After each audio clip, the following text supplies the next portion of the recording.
സാന്ദർഭികമായി പറയണം എന്ന് തോന്നിയതുകൊണ്ട് ഇതിൻ്റെ കൂടെ കൂട്ടിച്ചേർത്തുകൊണ്ടൊരു കാര്യം ഞാൻ പറയുകയാണ്. നമ്മുടെ മലപ്പുറം ജില്ലയിലെ തിരൂരിൽ പുതിയങ്ങാടിയിൽ ഒരു നേർച്ച നടന്നിരുന്നു കുറച്ച് ദിവസങ്ങൾക്ക് മുമ്പ്. അത് കുറേ വർഷങ്ങളായി നടന്നു വരുന്ന നേർച്ചയാണ്. ഒരു മസാറുമായി ബന്ധപ്പെട്ട് നടന്ന നേർച്ചയുടെ ആത്മീയ ഭാവങ്ങൾക്കപ്പുറം അവിടെ നടന്ന ആഭാസങ്ങളുടെ ഭാഗമായി ആന ഇടയുകയും ഒരാൾ കൊല ചെയ്യപ്പെടുകയും ഏതാണ്ട് 20ഓളം ആളുകൾക്ക് കാര്യമായ പരിക്കേൽക്കുകയും ചെയ്ത ദാരുണമായ സംഭവം പത്രധാരാ മാധ്യമങ്ങളിലൂടെ നമ്മളൊക്കെ വായിച്ചവരും കേട്ടവരുമാണ്. ഒരു മഹാനുഭാവൻ്റെ നാമധേയത്തിൽ നടക്കുന്ന നേർച്ചയുടെ ഭാഗമായി ആന ഇടയുന്നു, ഒരാൾ കൊല്ലപ്പെടുന്നു, ആകമാനം പ്രശ്നകലുഷിതമായ അന്തരീക്ഷം ഉണ്ടാകുന്നു.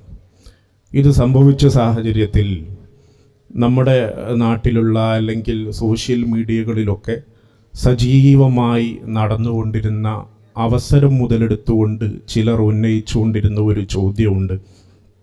മുസ്ലിം സമുദായത്തിലെ നേർച്ച എന്ന അനാചാരം നടക്കുന്നത് കൊണ്ടല്ലേ ഈ ദുരന്തങ്ങളൊക്കെ ഉണ്ടാകുന്നത്? ഈ അനാചാരം നിർത്തിവെച്ചിരുന്നെങ്കിൽ ഈ കാലഘട്ടത്തിലും ഇത്തരത്തിലുള്ള അപകടങ്ങളും ദുരന്തങ്ങളൊന്നും ഉണ്ടാകുമായിരുന്നില്ലല്ലോ. എപ്പോഴാണ് ഇവർക്കൊക്കെ നേരം വെളുക്കുക? ഇതൊക്കെ ഒന്ന് മതിയാക്കാനുള്ള സമയമായില്ലേ എന്നുള്ളതാണ് വലിയ വായിൽ ചിലർ സമൂഹത്തിൽ ഉന്നയിക്കുന്ന ചോദ്യങ്ങളും. അതിൻ്റെ ഈ ദുരന്തത്തിൻ്റെ പശ്ചാത്തലത്തിൽ മഹത്തായ നമ്മുടെ അഹ്ലുസുന്നത്തി വൽ ജമാഅയുടെ ആദർശത്തെയും മഹാന്മാരുടെ പേരിൽ നടക്കുന്ന ഇത്തരം നേർച്ചകളെയും ഉറൂസുകളെയും വില കുറച്ച് കാണിക്കാനും അവമതിക്കാനുമുള്ള അവസരമായി ഉപയോഗപ്പെടുത്തുകയും ചെയ്തു. ഈ സന്ദർഭത്തിൽ അത് എത്രത്തോളം ശരിയാണ്, അതിൻ്റെ യാഥാർത്ഥ്യം എന്താണ് എന്ന് ചെറിയൊരു ഉദാഹരണത്തിലൂടെ മാത്രം നിങ്ങളെ ബോധ്യപ്പെടുത്താനാണ് ഞാൻ ആഗ്രഹിക്കുന്നത്. ഇതൊക്കെ ചോദിക്കുകയും പറയുകയും ചെയ്യുന്ന ആളുകളോട് വളരെ സ്നേഹത്തോടെയും മാന്യമായ ഭാഷയിലും നമുക്ക് തിരിച്ച് ലളിതമായ ഒരു ചോദ്യം അങ്ങോട്ടും ചോദിക്കാനുണ്ട്. നമ്മുടെ നാട്ടിലൊക്കെ കല്യാണം നടക്കാറുണ്ട്, വിവാഹം നടക്കാറുണ്ട്. ആ വിവാഹം പുതിയ കാലത്ത് പ്രത്യേകിച്ച് മലബാറിലെ കല്യാണങ്ങളിൽ വിവാഹങ്ങളിൽ നടക്കുന്ന പേക്കൂത്തുകളും ആഭാസങ്ങളും എത്രമാത്രം സമൂഹത്തിൽ അസ്വസ്ഥതകൾ ഉണ്ടാക്കുന്നുണ്ട്. വലിയ ദുരന്തങ്ങളായി തീർന്ന കല്യാണങ്ങൾ എത്ര നടന്നു. ശവപ്പെട്ടിയിൽ പുതിയാപ്പിളയെ കൊണ്ടുപോയ കല്യാണങ്ങൾ നമ്മുടെ നാട്ടിൽ നടന്നു. മുളക് പൊടി വിതറി അടിയും പിടിയുമായി വരൻ്റെ വീട്ടുകാരും വധുവിൻ്റെ വീട്ടുകാരും കയ്യാങ്കളിയിൽ അവസാനിച്ച് ചോറിൽ മണ്ണ് വാരിയിട്ട് പോലീസ് വന്ന് പ്രശ്നങ്ങളായി കോലാഹലങ്ങളായി ഉന്തും തള്ളുമായി ദുരന്തത്തിൽ കലാശിച്ച കല്യാണങ്ങൾ നടക്കുന്നുണ്ട്. ഇതൊക്കെ എത്ര വലിയ ആഭാസങ്ങളാണ്. സ്ത്രീകളെ കല്യാണത്തിൻ്റെ പേരിൽ, നമ്മുടെ സംസ്കാരത്തിൽ പോലും ഈ കല്യാണത്തിൻ്റെ പേരിൽ എന്തൊക്കെ മാറ്റങ്ങൾ വന്നു. പഴയ കാലത്ത് അല്ലെങ്കിൽ ഇസ്ലാമിക സംസ്കൃതിയിൽ വിവാഹങ്ങൾ നടന്നപ്പോൾ സ്ത്രീകൾ, പ്രത്യേകിച്ച് പെൺകുട്ടി വീടിൻ്റെ കോലായിലേക്ക് കടന്നു വരുന്ന സാഹചര്യങ്ങളില്ലായിരുന്നു. പുതിയ കല്യാണങ്ങളിൽ കയറി വരുന്ന ഇടങ്ങളിൽ തന്നെ സ്റ്റേജ് കെട്ടുകയും എന്നിട്ട് ഡിസ്പ്ലേക്ക് വെച്ച വസ്തുവിനെ പോലെ തൻ്റെ മകളെ അല്ലെങ്കിൽ പെൺകുട്ടിയെ കല്യാണത്തിന് വരുന്ന ആണും പെണ്ണും എല്ലാവർക്കും ഉൾപ്പെടെയുള്ള പ്രദർശന വസ്തുവാക്കി വെക്കുന്ന സാഹചര്യങ്ങൾ ഇന്നത്തെ കല്യാണങ്ങളിൽ നടക്കുന്നുണ്ട്. അത് മതപരമായി ശരിയാണോ? അതിൻ്റെ ഇസ്ലാമിക വീക്ഷണം എന്താണ്? അത് തെറ്റല്ലേ? ആണും പെണ്ണും കൂടിക്കലർന്ന് ഉത്സവപ്പറമ്പ് പോലെ ഭക്ഷണം കഴിക്കുന്ന ഗാനമേളങ്ങളും വാദ്യോപകരണങ്ങളും അതേപോലെ തന്നെ മദ്യത്തിൻ്റെയും ലഹരിയുടെയും അകമ്പടിയോടുകൂടെ നടക്കുന്ന എത്രയോ വിവാഹങ്ങൾ നമ്മുടെ നാട്ടിൽ അരങ്ങേറാറുണ്ട്. അപ്പോഴാരെങ്കിലും സമൂഹത്തിൽ മുസ്ലിം സമുദായത്തിലെ വിവാഹമെന്ന അനാചാരത്തിൻ്റെ പേരിലല്ലേ ഇത്തരത്തിലുള്ള ദുരന്തങ്ങൾ നടക്കുന്നത്? അതുകൊണ്ട് ഈ വിവാഹമെന്ന് അവസാനിപ്പിച്ചുകൂടെ എന്ന് ചോദിക്കാത്തതെന്താ? നിക്കാഹ് നടക്കുന്നത് കൊണ്ടല്ലേ സമൂഹത്തിൽ ഇത്തരത്തിലുള്ള പ്രശ്നങ്ങൾ ഉണ്ടാകുന്നത്, കലുഷിതമായ അന്തരീക്ഷം ഉണ്ടാകുന്നത്? മറ്റ് സമുദായത്തിൻ്റെ മുന്നിൽ, മറ്റു മതവിഭാഗത്തിൻ്റെ മുന്നിൽ ഏറ്റവും മഹത്തായ സംസ്കൃതിയുടെയും പൈതൃകത്തിൻ്റെയും വക്താക്കളായ മുസ്ലിമീങ്ങളുടെ സൽപ്പേരിന് കളങ്കമുണ്ടാക്കുന്ന രീതിയിൽ നമ്മുടെ കല്യാണങ്ങളിൽ ഇത്രമാത്രം മലിനമായ സാഹചര്യങ്ങൾ, ജീർണതകൾ ഉണ്ടാകുന്നത് കല്യാണം നടക്കുന്നത് കൊണ്ടല്ലേ? ഈ കല്യാണം ഒന്ന് നിർത്തിവെച്ചുകൂടെ? ഈ അനാചാരം ഒന്ന് അവസാനിപ്പിച്ചുകൂടെ എന്നെന്താണ് ആരും ചോദിക്കാത്തത്? ആ ചോദ്യത്തിൻ്റെ ഉത്തരം എന്താ? അങ്ങനെ ഒരാൾ ചോദിച്ചാൽ ആ ചോദ്യത്തിൻ്റെ ഉത്തരം എന്താണ്? അതേ ഉത്തരം തന്നെയാണ് എവിടെയെങ്കിലും ഏതെങ്കിലും നേർച്ചയുടെ പേരിൽ ആനയിടയുകയും പ്രശ്നമുണ്ടാക്കുകയും ഇസ്ലാമികമല്ലാത്ത പ്രവണതകൾ അതിൻ്റെ പേരിൽ നടക്കുകയും ചെയ്യുന്നുണ്ടെങ്കിൽ അവിടെയും നാം കണ്ടെത്തേണ്ട ഉത്തരം. അവിടെ നമുക്ക് മറുപടി ഉണ്ടല്ലോ. വിവാഹമല്ല നിർത്തേണ്ടത്. വിവാഹം പുണ്യകർമ്മമാണ്. വിവാഹം അനാചാരമല്ല.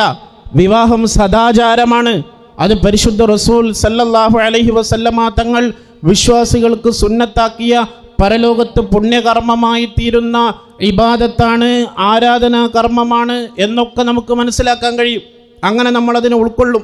അപ്പോൾ പിന്നെ വിവാഹത്തിൻ്റെ പേരിൽ നടക്കുന്ന അത്തരത്തിലുള്ള ആഭാസങ്ങളെയാണ് എതിർക്കപ്പെടേണ്ടത് എന്നുള്ള സിമ്പിൾ ലോജിക്ക് പ്രാവർത്തികമാക്കാൻ സാധിക്കുന്നവർക്ക് എന്താണ് നേർച്ചയല്ല പ്രശ്നമെന്നും, നേർച്ചയുടെ പേരിൽ എവിടെയെങ്കിലും മുറൂസിൻ്റെ പേരിൽ എവിടെയെങ്കിലും ഒറ്റപ്പെട്ട് ആരെങ്കിലും നടത്തുന്ന ഇത്തരം ജീർണതകളാണ് പ്രശ്നം. അതിനെ വിമർശിക്കണം, അതിനെ നഖശികാന്തം എതിർക്കണം.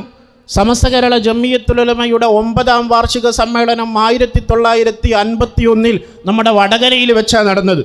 ആ വിപുലമായ സമ്മേളനത്തിൽ സമസ്ത മുസ്ലിം സമൂഹത്തിന് നൽകിയ പ്രമേയങ്ങളിൽ ഏറ്റവും ശ്രദ്ധേയമായ പ്രമേയങ്ങളിൽ ഒന്ന് മഹാന്മാരുടെ മസാറുകൾ കേന്ദ്രീകരിച്ചുകൊണ്ട് നടക്കുന്ന ഉറൂസുകളുടെയും നേർച്ചകളുടെയും പേരിൽ, ആ മഹത്തായ കർമ്മത്തിൻ്റെ പേരിൽ ഇത്തരത്തിലുള്ള ചില അനാചാരങ്ങൾ ചിലർ നടത്തുന്നുണ്ട്. അതിൽ നിന്ന് മുസ്ലിം സമുദായം വിട്ടുനിൽക്കണമെന്നും ശക്തമായ താക്കീത് നൽകിക്കൊണ്ടാണ് സമസ്ത കേരള ജംഇയ്യത്തുൽ ഉലമ അതിനെ കൈകാര്യം ചെയ്ത വിഷയം. അങ്ങനെ ഒരുപാട് അങ്ങനെ എവിടെയെങ്കിലും ഉണ്ടായിരുന്നെങ്കിൽ അതിൽ നിന്നൊക്കെ മുഅ്മിനീങ്ങൾ വിട്ടുനിൽക്കുകയും നമ്മുടെ മസാറുകളെ വിശുദ്ധമായ ഇസ്ലാമിക സംസ്കൃതിയിലേക്ക് കൊണ്ടുവരാൻ ഒരളവോളം അത് സാഹചര്യമുണ്ടാക്കുകയും ചെയ്തിട്ടുണ്ട്. ഈ വിഷയത്തിൽ നമ്മുടെ നിലപാടും അത് തന്നെയാണ്.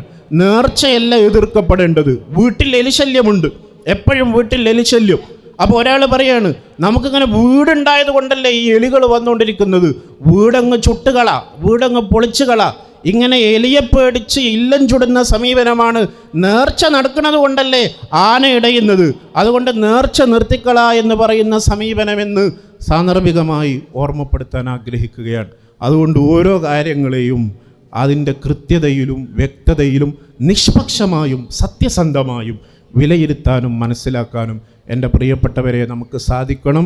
ഇത്തരം ദുരന്തങ്ങളുണ്ടാകുമ്പോൾ അതിൻ്റെ ഉള്ളിലൂടെ വഹാബിസം ഒളിച്ചു കടത്താൻ വേണ്ടി ചിലർ നടത്തുന്ന കൊണ്ടുപിടിച്ച ശ്രമങ്ങളെ മനസ്സിലാക്കാൻ നമുക്ക് സാധിക്കണം.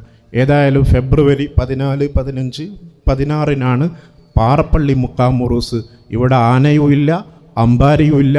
ഇവിടെ ഉള്ളത് ദിക്റും സലാത്തുമാണ്, മഹാന്മാരായ പണ്ഡിതന്മാരുടെ സാന്നിധ്യമാണ്. ഇവിടെ അതുമായി ബന്ധപ്പെട്ട് മതപ്രഭാഷണമാണ്. ദീനിന് നിരക്കാത്ത ഒന്നുമില്ല. നമ്മൾ ഈ സലാത്ത് പോലും എത്ര ഭംഗിയിലും വൃത്തിയിലുമാണ് നടത്തുന്നത്. സ്ത്രീകൾക്ക് വേറെ തന്നെ ഇരിപ്പിടം, പുരുഷന്മാർക്ക് വേറെ ഇരിപ്പിടം. അള്ളാഹുവിൻ്റെ ദീന് വിലക്കിയ ഒന്നും ബോധപൂർവം നമ്മൾ ഇതിന് നേതൃത്വം നൽകുന്ന ഇതിൻ്റെ ഭാരവാഹികളോ ഇവിടെയുള്ള ഉസ്താദുമാരോ ഈ മക്കാമുമായി ബന്ധപ്പെട്ട് നടത്താറില്ല.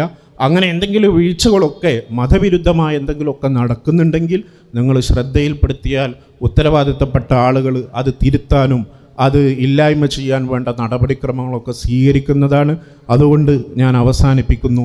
മഹത്തായ വരാനിരിക്കുന്ന നമ്മുടെ ഈ മക്കാം ഉറൂസ് വളരെ വിപുലമായ രീതിയിൽ നിങ്ങളൊക്കെ ഏറെക്കുറെ എല്ലാ ആളുകളും എല്ലാ സലാത്തിനും വന്നുകൊണ്ടിരിക്കുന്ന ആളുകളാണ് എന്ന് പറഞ്ഞാൽ നമ്മളൊക്കെ കൂടി നിന്നിട്ടാണ് വരാനിരിക്കുന്ന ഉറൂസിനെ വിജയിപ്പിക്കേണ്ടത്. ഇതിൻ്റെ പ്രചാരകർ നിങ്ങളാണ്. അതുകൊണ്ട് പ്രിയപ്പെട്ട സഹോദരീ സഹോദരങ്ങളോട് നിങ്ങളിത് ഏറ്റെടുക്കണം. ഇതിനു വേണ്ട എല്ലാവിധ ഒത്താശകളും ചെയ്തു തരണമെന്ന് സ്നേഹത്തോടുകൂടെ ഉണർത്തുകയാണ്. അല്ലാഹു സുബ്ഹാനഹു തആല മാത്രമല്ല, ഇവിടെ ലഭിക്കുന്ന വരുമാനം കൊണ്ട് നടക്കുന്നതും തീർത്തും ഇവിടെ ആരെങ്കിലും നൽകുന്ന സംഭാവനകളായാലും, ഇപ്പം കണ്ടില്ലേ 3 വിദ്യാർത്ഥികൾ നമ്മൾ കൊടുത്ത, നിങ്ങളിവിടെ നേർച്ചയാക്കിയ, ഇവിടെ ഏൽപ്പിച്ച സമ്പത്ത് കൊണ്ട് അവിടെ ആ സൗകര്യങ്ങൾ ഉപയോഗപ്പെടുത്തിയിട്ടാണ് ഈ മക്കൾ ഖുർആൻ പഠിക്കുന്നത്. ഇവിടെയുള്ള ദഅവാ കോളേജിലുള്ള വിദ്യാർത്ഥികൾ വിശുദ്ധമായ ഇസ്ലാമിനെ പഠിക്കുന്നത്. അപ്പം മഹാന്മാരുടെ പേരിൽ ഇവിടെ വരുന്ന വരുമാനവും വിനിയോഗിക്കപ്പെടുന്നതും അത് വിനിയോഗിക്കാൻ ഏറ്റവും അനുയോജ്യമായ പവിത്രമായ മാർഗങ്ങളിലേക്ക് തന്നെയാണ്. അള്ളാഹു നമ്മളെ അനുഗ്രഹിക്കുമാറാകട്ടെ.